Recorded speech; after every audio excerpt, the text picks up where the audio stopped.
I'm Al McFarlane. Welcome to Conversations with Al McFarlane. And you know, it's all about the neighborhood. This is a conversation about how we build our community, our neighborhood, house by house, family by family.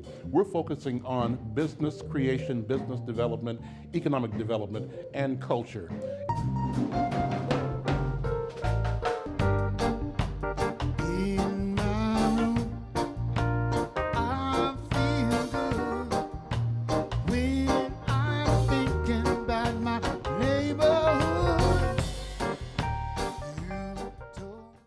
I'm Al McFarlane. Welcome to Conversations with Al McFarlane. Today's program looks at the legislative agenda for the state of Minnesota from our community's point of view.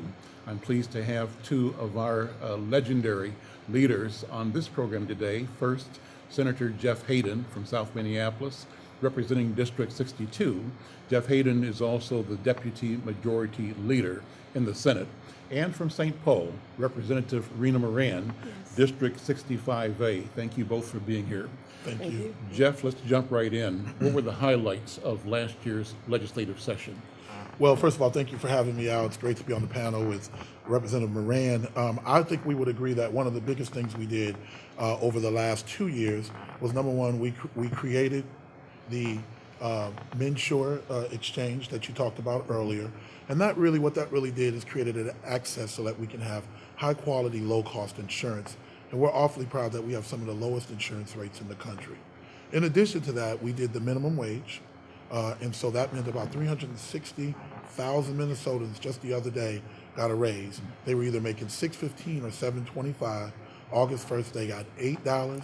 Next August, they'll get $9. And the August after that, they'll get $9.50. And it is tied to an index relative to inflation. I was happy to be the chief author of that bill, and I think that was a highlight. One of the other things we did is we did $1 billion bonding bill, a little bit over $1 billion if you include last year's. But one of the highlights of that was $100 million in affordable housing. About $80 million of that will go to affordable and workforce housing, and about $20 million of that will go to refurbish our public housing for the most needy.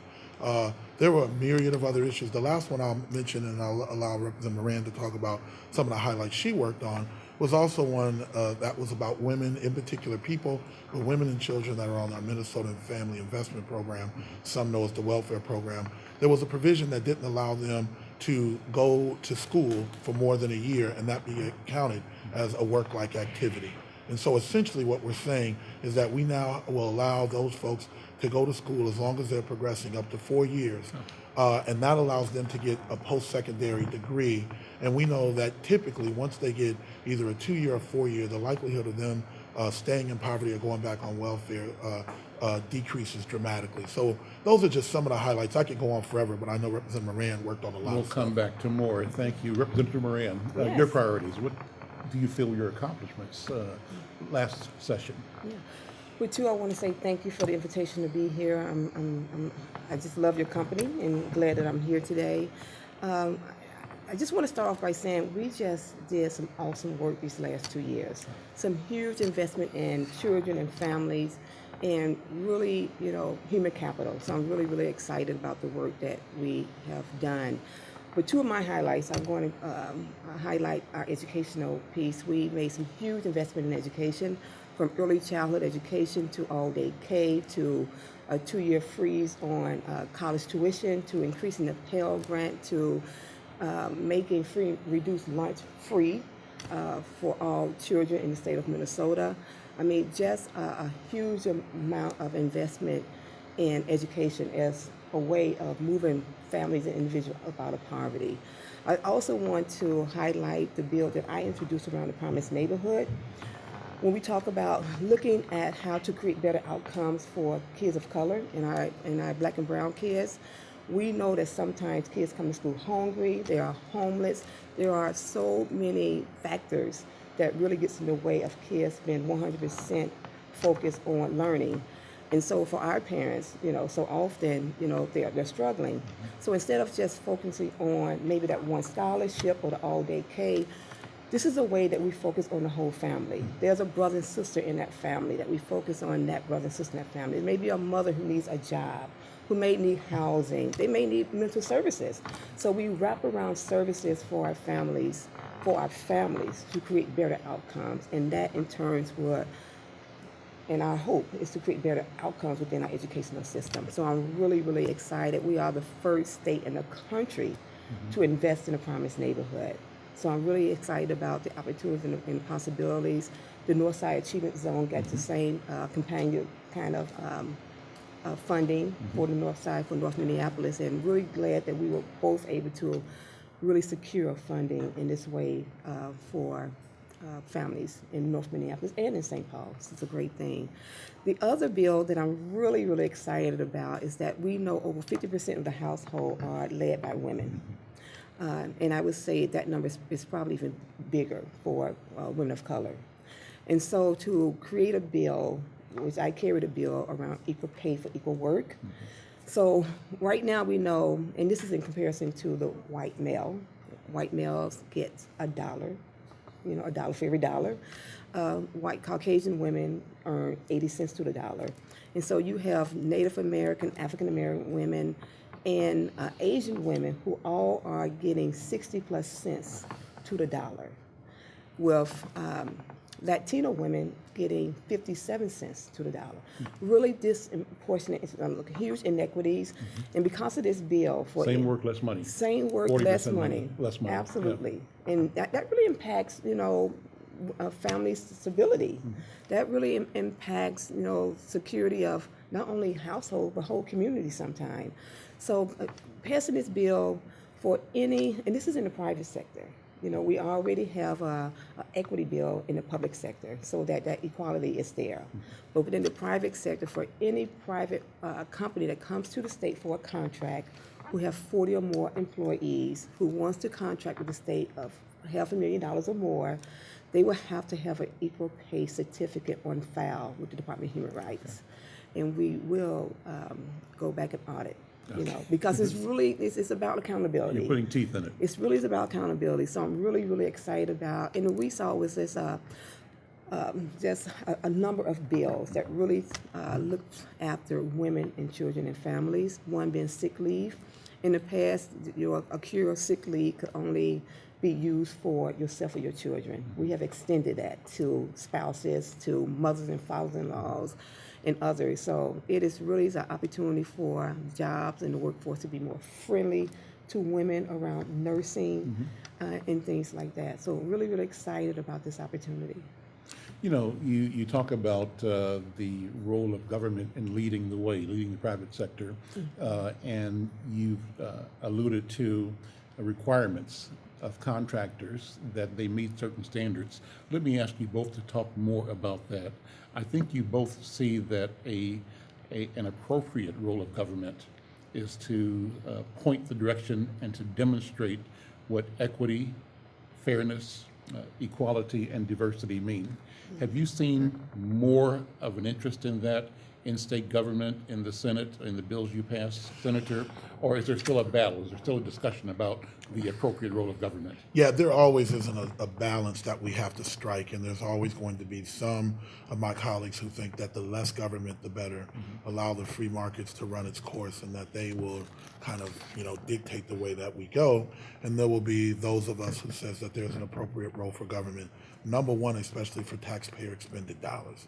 We think that is our one of our number one priorities is to ensure that those are distributed equally. So that's why we put the mandates like in the WISA bill and others. We think that that's really important, and other big contractual obligations like the money that we're putting into the People's Stadium, the dollars that we are putting into roads and highways, the dollars that we put into large construction projects that have state dollars.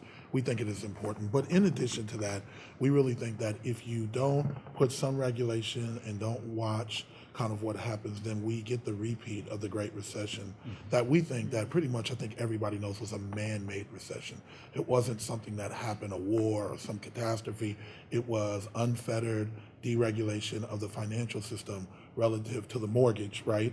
And those issues, without the regulation there, allowed us to get into a lot of trouble that not only created a recession or really a depression, especially if you talk about people of color in the United States, but it had reverberating kind of a process throughout the world. So we know that there is an appropriate role for government throughout the world to ensure that capitalism thrives, but it does not cannibalize itself, and government really is the place where we make sure that that doesn't happen. How do we as African Americans in Minnesota, as people of color in Minnesota, ensure that our interests are protected? And I'd like you to talk, Senator Hayden, more on what you just referred to, and that is the Depression, the recession. We were, I think, disproportionately impacted. We lost wealth Yes. across every sector, in housing, in employment, in agencies that serve our community, in capacity. Our situation with education disparities increased, not decreased. So we were really, one could say, almost targeted. If that wasn't intentional, the impact was that our communities were decimated by this recession. And so talk about that for a minute. How did that look to you, first of all, and how have policies you are proposing and enacting in law addressing those problems that led to that decimation of wealth in the black community and of opportunity in the black community? Well, I like to say that, I have lived through multiple decades now.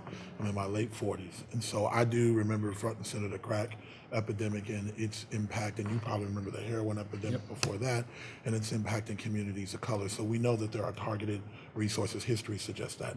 I would say that the economic depression that happened and the targeting of these toxic mortgages and targeting homeowners and communities of color throughout the country may in history have the most devastating effect ever. Because I like to put it in very simple terms that when the son or the grandson got addicted, they could go to rehab, they could go to a place like Turning Point that my father has run for 40 years, get themselves together, end up back at grandma's house, right, sleeping in a room while they get themselves together. But now grandma's house is gone. Okay. And that grandma was targeted, and now she doesn't live in the house. There is not the family gatherings. There's not the history. There's not the safety net that we naturally had when we fell down. So I would actually say that that targeting has had a devastating impact in terms of our tradition, where our safety net is, and the wealth in our community, which was already suffering. And this has happened throughout the country. So yes, it has a devastating, disproportionate impact on our community. And yes, the African American, Latino, and low-income communities were targeted.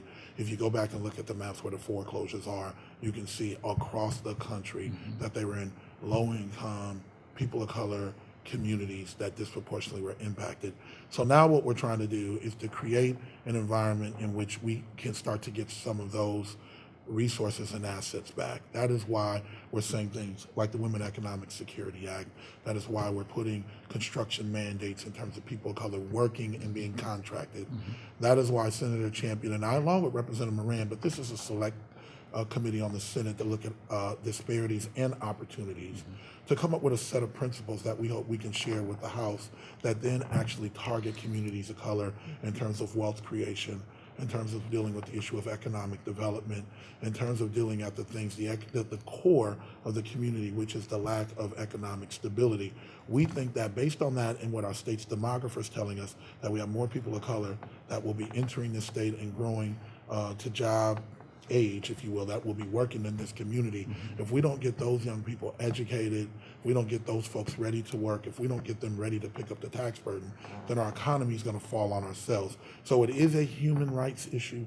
It is a social justice issue, but it has now become a national security issue.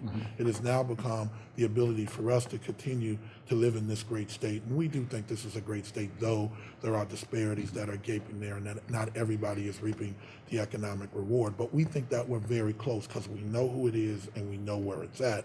But we have to now be very intentional and targeted with our investment, ensuring that there are metrics to climb, benchmarks that we need to hit, there are outcomes that we need to see, and better yet, there are consequences for those that don't make it. And that's a little provocative, but I think that now people say, oh, it was a good idea, well, it didn't work, let's find the next idea, and the same people get the same contracts to run the same programs that don't work.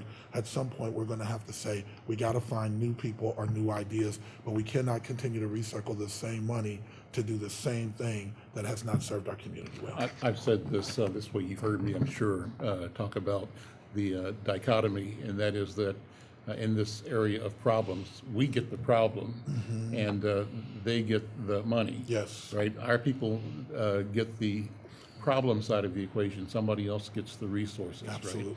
So how do we break that up?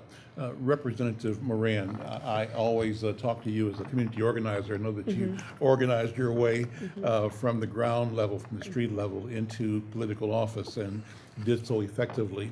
And I wonder, as you were doing that community organizing work, what were you hearing, particularly around these issues of heat or food, of women and men not being able to work and not being able to find a livable wage. From the community organizer point of view, what did you discover that led to your work that you're doing in terms of advancing specific bills to address those? Yeah, and I just want to first say I agree with everything Senator Hayden just said. You know, that there is a group that really believes that we should allow the market to dictate the outcomes and just let it run its course. You know, but truly believing that government has a place in people's lives, and it's really, really important. And I am still a community organizer at heart, a community activist, you know, trying to learn and find my way as a state legislator. But I have great mentors like Senator Hayden over there and Senator Chapman that keeps me, you know, moving in the right direction, in a good direction. But really on the ground level, you know, people are hurting. People have been really impacted by the recession. You know, when recession happens, it hits our communities even harder. You know, we are the first to lose the jobs and the homes, and we are displaced, and people are hurting, and they want opportunities. They want a chance to be able to pick themselves up out of what they're in to have better lives. And that is the place of government to do that in times of needs. And I would say that when you move a bill like the WESAL bill or like the minimum wage bill, but when you create opportunity through the whole expungement piece, which is really, you know, so often our community is infiltrated with, you know, police, which leads to many of our young people being incarcerated, you know, and, you know, have served their times and they're back out trying to be reunited in the community, and they're finding it really hard because they can't find jobs or housing. So having a process where they get a second chance to re-enter into the workforce, to remove the ban the box was really important for a community like ours, where our young folks or anyone get an opportunity to fill out an application without having that question on the application.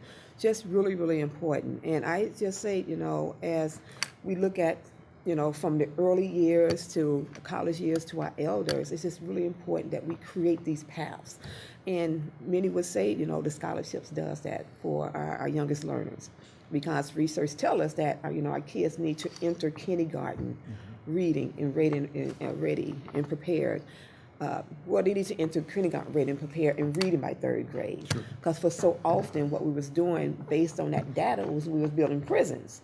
And now we got to be smarter. You know, what we are over the last 2 years have heard, you know, the mama and the grandma coming from communities of color. And so we got to do different. So the WESAL bill, making sure that women are getting paid equally, is important because it is so many of our women in the black community that are working in the workforce. They are making those $7.25, those minimum wages. So that increase really has an impact, you know, to be paid for equal work for equal pay, so important. Providing child care that's affordable and accessible. You know, you can work, but you can't afford child care. Right. So creating these paths that we create opportunities for communities of color is really, really important. And so let me just say, we've done a lot of good stuff, but we have so much more that we need to do, because it is still our community that is still trying to lift themselves up out. I want to come back to the issues. You know, one thing that always fascinates me is how much energy you all put into your job. And I don't know that you've had a chance to be asked what your day is like. So I'm going to put you on the spot, Senator Hayden and Representative Moran. And what's a typical day like for you? And I want you to say this, sort of explaining to our viewers and listeners, because a lot of folks just don't know what this work is about. And it's 24 hours a day. But what's your day like? Well, typically during session, you know, we're there between, you know, say 8 and 9 o'clock in the morning. But that usually always is preceded by, you know, a conversation that you're having out the door, a conversation that you're having in the car in the hands-free mode, right? And then coming in and meeting with either constituents, stakeholders, or other staff from, say when you get there until your session starts on the days that we have session around 11 o'clock. Going through the session, and early in the session, we'll have our afternoon committee meetings. And then after we have our, afternoon committee meetings, if they are done for the day, then we usually have things that we have to do in the district, meetings that people ask us to attend, or receptions that we are attending on behalf of a particular stakeholder. Often the committee work, depending on what side of the session, does not get done during the day, and that you have to come, take a dinner break, and then recess, and then come back in the evening to finish that. And that is usually kind of a process that we will do throughout the week with the committee. On Friday, we may finish up committees that we didn't do. I handle a lot of the press for the Senate caucus, and so we have a weekly press conference that we will attend and make sure that's done, and then often meet with stakeholders.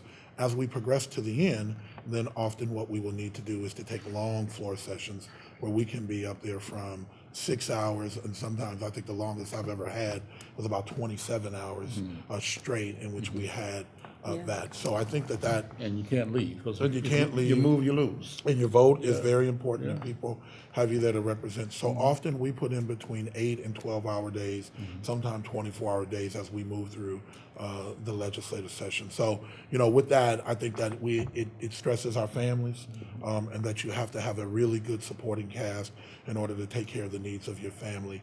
Often they have to pick up what you leave off and make sure the kids are where they're supposed to be and folks are getting where they need to go, because our job during the session is really to be there whenever it is that we're called in order to make sure that our constituents' voices are heard.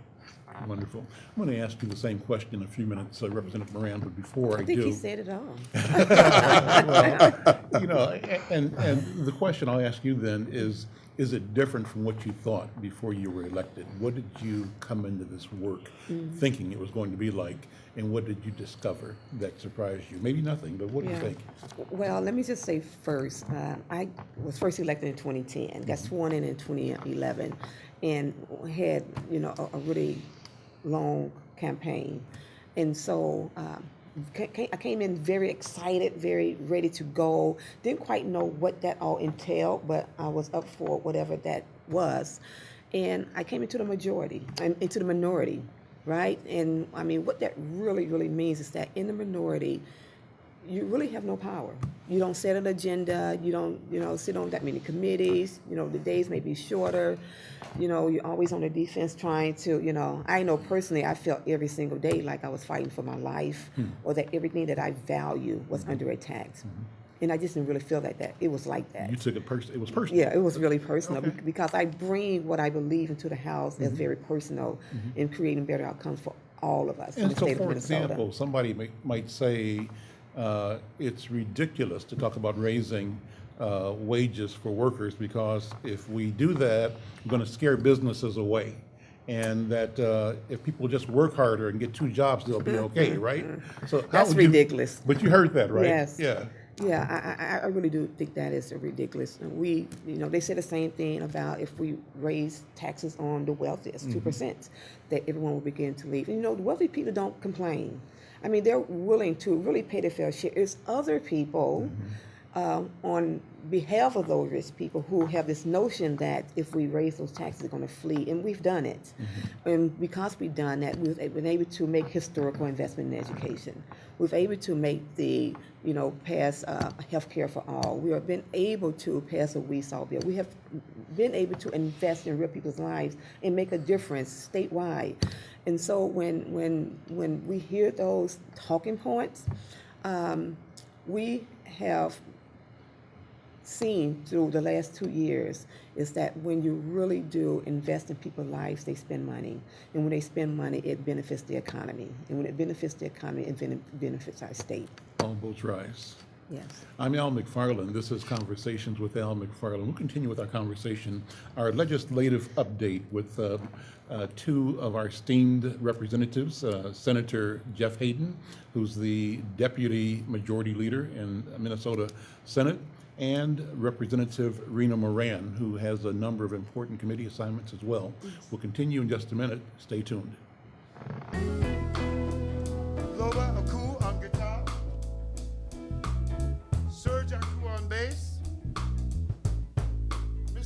Jackson on piano. Mr. Bobby Vandell on drums. My name is Wayne Anthony McFarlane, and you've been listening to Conversations with Al McFarlane. KFAI.org.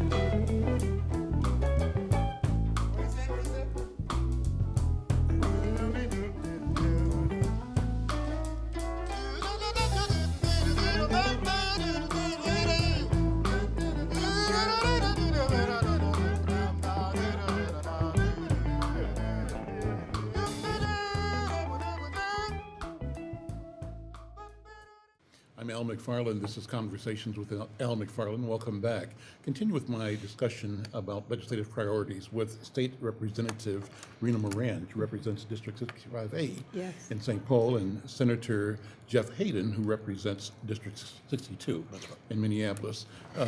Representative Moran, what is on your plate? What do you want to accomplish? What are your near-term goals for your community? Yeah.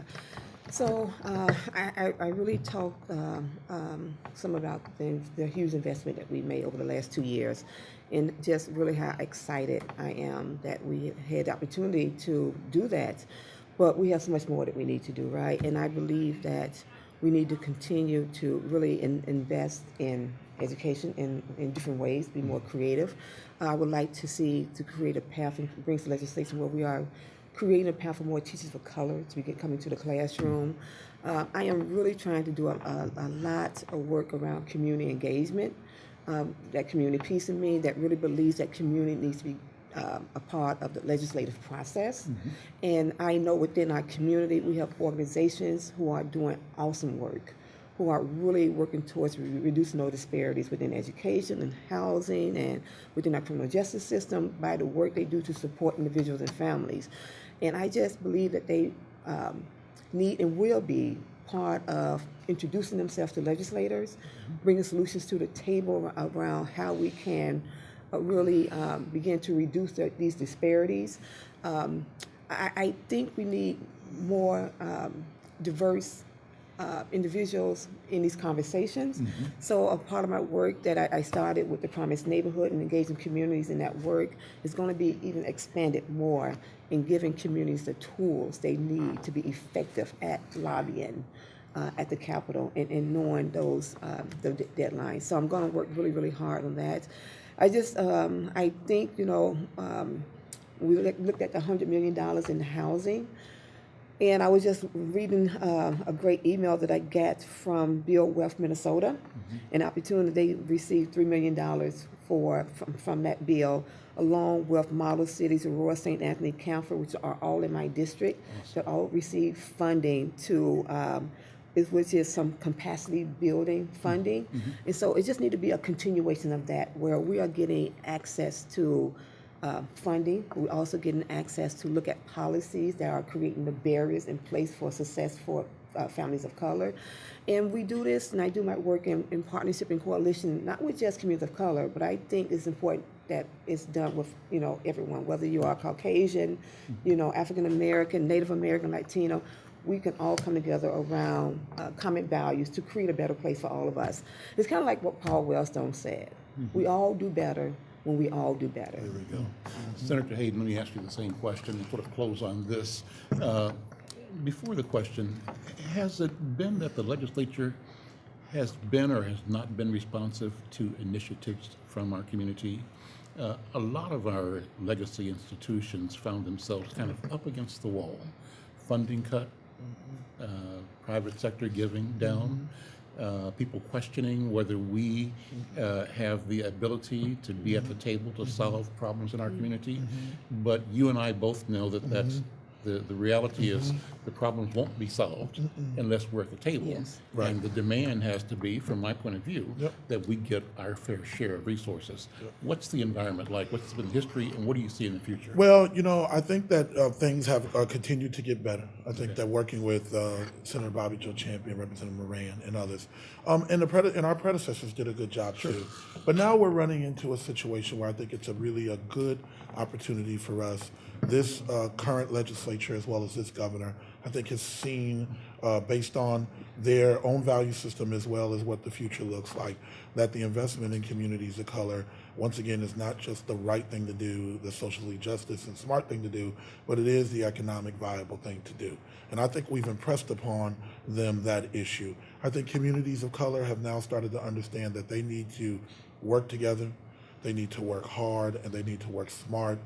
And they need to coalesce and come together with packages that make a lot of sense, and that they also need to be accountable for the work. I think that we also have nonprofit and other organizations, as well as organized labor and our businesses, that are realizing that it is kids of color that are going to be the future, that's going to be the dominant players in the workforce, and they recognize that that is important. So those things together, I think, gives me an optimistic viewpoint that we are going to be able to work in coalition with the private sector as well as the public sector in order to create a bright future for Minnesota. I think that we will continue on the investments that we made in education and in housing. The continued investment in workforce development and wealth creation.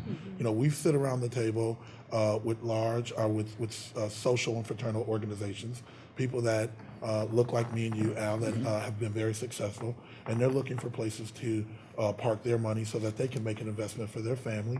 And so we're talking about those kinds of investments as well. Angel investment funds with guaranteed returns. Those are the kind of things that we want to talk about. In New York, we have a mandate that 20% of every project has to have some sort of minority participation. That's created investment bank opportunities for people there. We're looking at those kinds of things. So we think that the future is bright. I want to say just a couple of things before we leave. One, we did a payday loan bill, which is a predatory environment where people go get loans when they run out of money at the end of the month. There's about 264% interest. It's primarily people of color and people on assistance. We were able to get that bill passed all the way to the House, but because of last-minute negotiations and the time ran out, we weren't able to get that over the goal line. So I look forward to working with Representative Moran and my colleagues in the House to getting that passed. And one more thing that's a little controversial, there was a legislative audit that came out on the councils of color. The Council of Colors, from a historical perspective, were there to advise and give advice to the governor and the legislature on matters of people of color, American Indian Council, Chicano Latino, Council of Black Minnesotans, and the Asian Pacific Islanders. There was a legislative audit that said that maybe they weren't as effective as they should be. And we now have entered in a piece of legislation that Representative Champion, Representative Moran sponsored, that I was helpful for, to take a look at having more accountability. So we sent that out there as a test pilot to get people's attention. Next year, we are going to do some work this fall, and next year we are going to revamp a lot of the councils to create more accountability so that they can do what their enabling statute says. So I want to say, for the record, because it's important and there's been misinformation, that we are going to have councils of color next year. Yes. They are going to work well. They are going to be advisory to us. They are a state-run and statute-enabled organization. We are absolutely going to have them. They are going to have a level of accountability that is going to make them effective.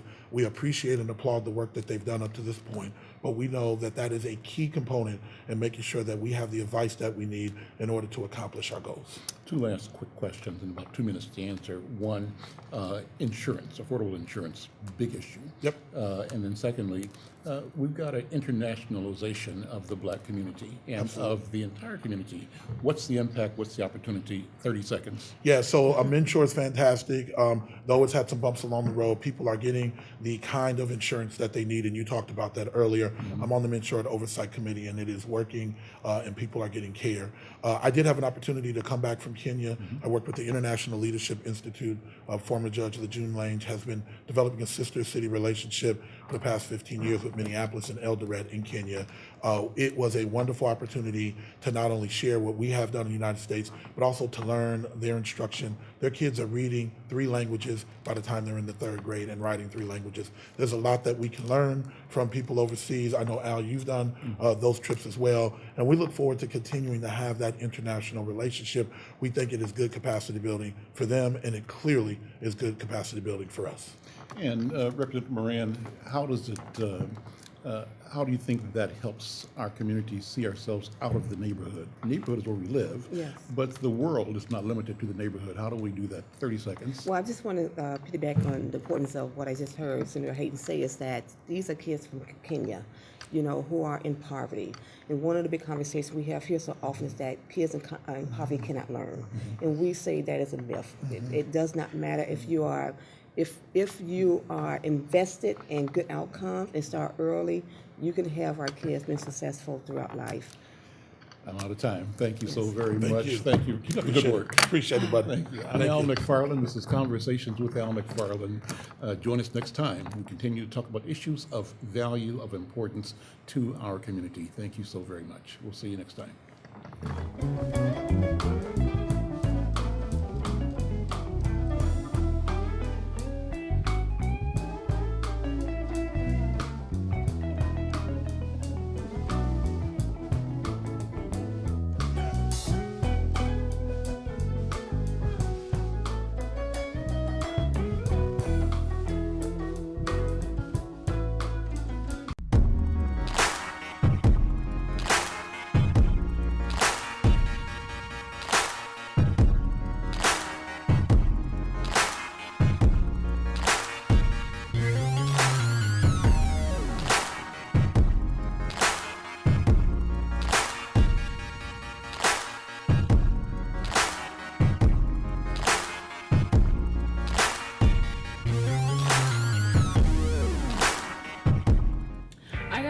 With the Insight to Health initiative because I'm a part of the Fit for Fun Challenge committee, and I also wanted to encourage all of our coworkers basically to get involved in fitness and to know how important it is to work on our diet and exercise.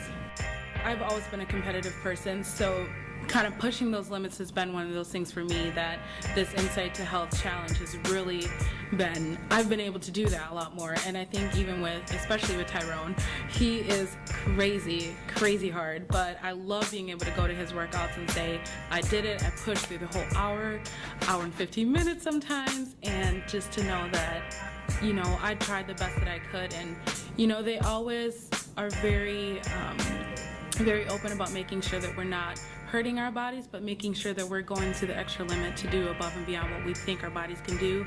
Because I think at times we don't think that our bodies can do something, but we just have to really push ourselves. And a lot of it ends up being mental. So that's what's been a good motivator for me.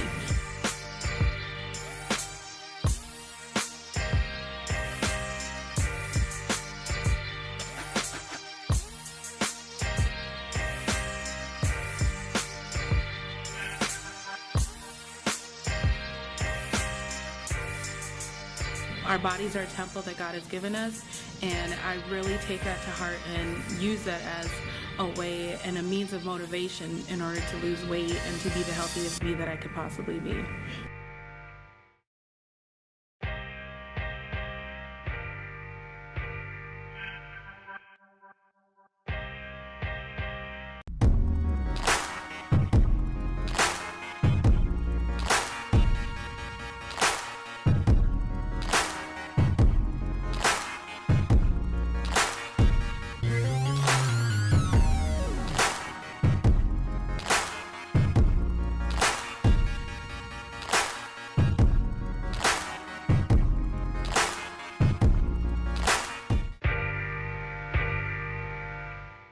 Food is still a struggle for me, so that's been my hardest struggle, I think. Coming from, my background, my culture background, what we eat is always fried foods and a lot of rice. We don't measure our rice and stuff like that. It's hard to unfry chicken. We do fast during Easter season, so I have not had meat since early March.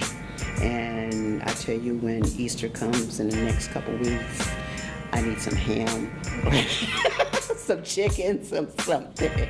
I feel that as a community, and communities are formed wherever we are. Communities are in our families, communities are our workplace, communities, or in the neighborhoods in which we dwell. Role modeling, I think, is one of the main keys that I would suggest as maybe the foundation of the challenge. I don't want to say problem, but challenge. Role modeling begins with each and every one of us. And as we look at what we purchase at the corner stores, what we're having at our church potlucks, what we're having for breakfast, if we have breakfast, what we're doing when we eat breakfast at home and then eat breakfast at school, eat breakfast at home and eat breakfast at work, what we choose to have for breakfast. If you think about breakfast from the standpoint of 3 to 4 eggs, 2 slices of bacon, 4 slices of toast, and a cup of hot chocolate. Let's just say we had that. If we look at that in portions, that's a lot of food. And when you have something like that and someone else is seeing you eat that, it's almost like giving us a permission to say, it's okay, they're doing it, I can do it. It's okay. And after all, it's just breakfast and I'll eat less at the next meal. But all those decisions about food can have a big connection with what we're going to do the next meal. And let's say we had no breakfast at all.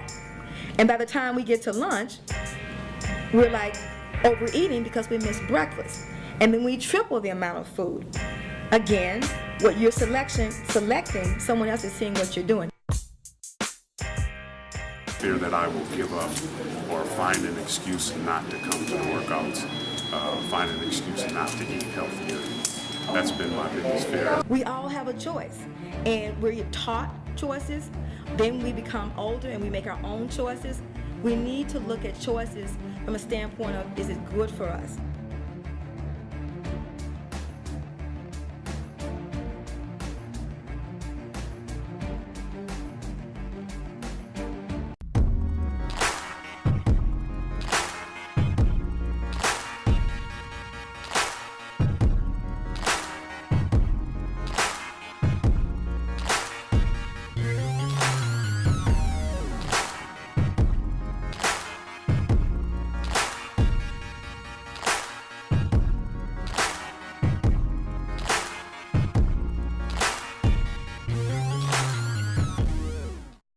Why do you want to lose weight? Why do you want to eat healthy?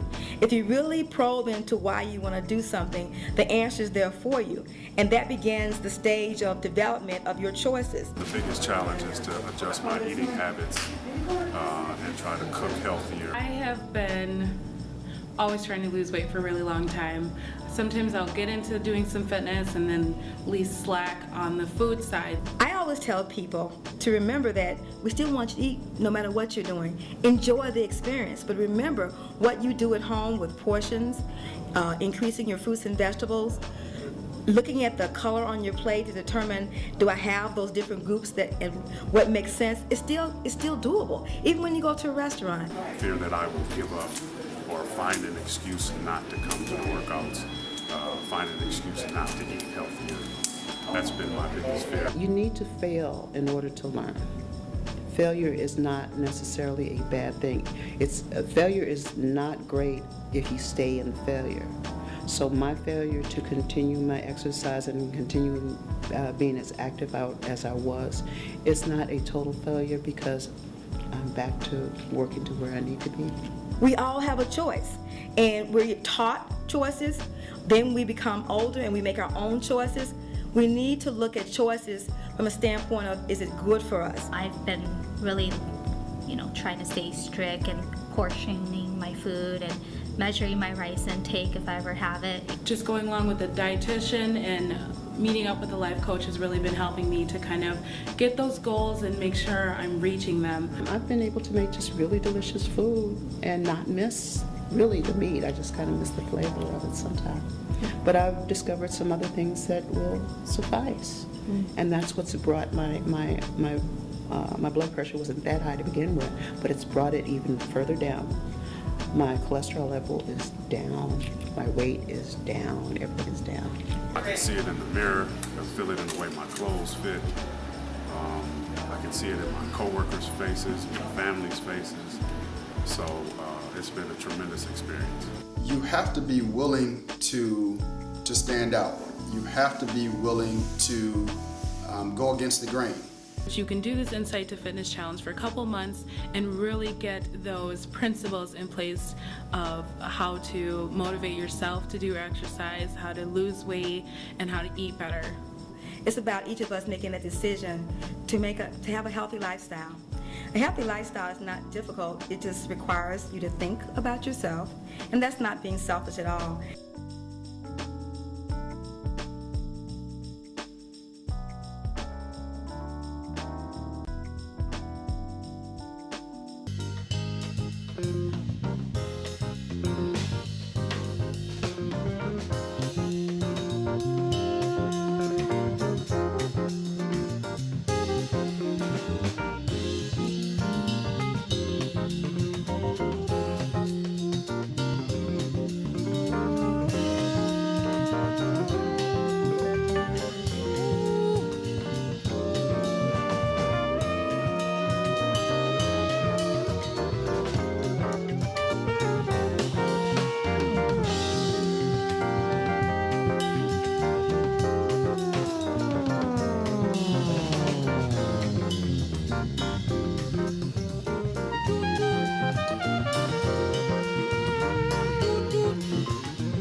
Of the land, my soul is flow.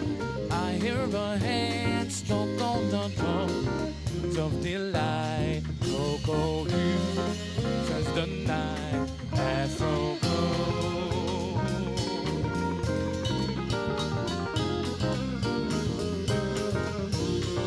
American boy, beautiful girl, dancing for joy to come world of delight.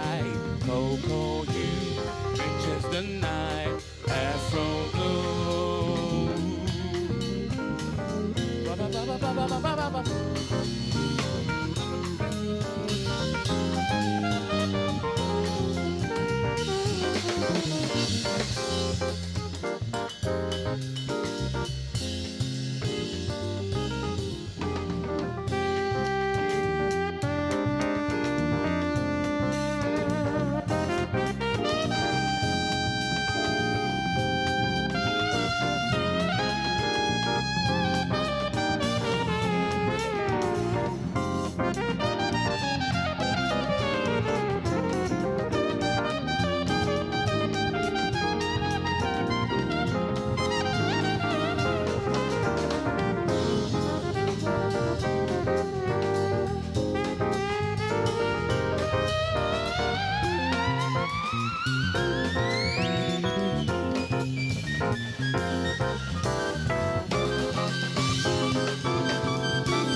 David Island, Mr. Bruce Jackson.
on bass, Mr. Serge Yacoub.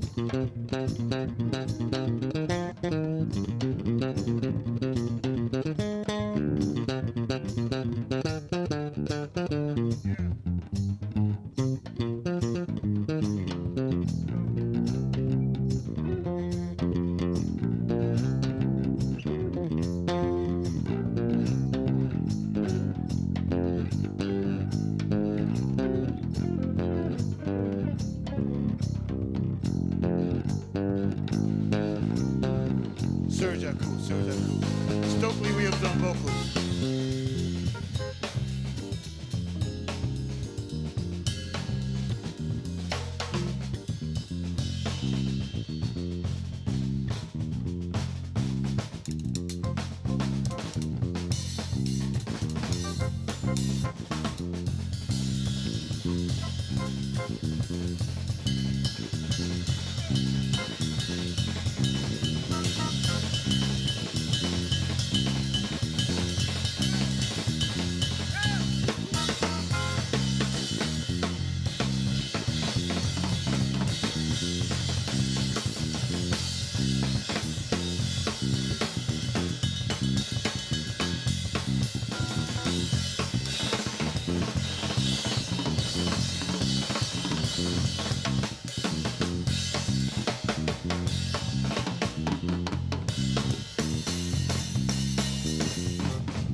thank Al McFarlane for bringing us all those great words and all our lovely guests, all the guests in the house. Everything's good, you know. So I want y'all to tune in every Tuesday morning, right around 9 o'clock. Cause we're gonna play you a song. All the guests will be home. We'll be feeling like talking conversation. Cause this thing is safe, the message is clear. Everybody knows we gotta keep it right clear.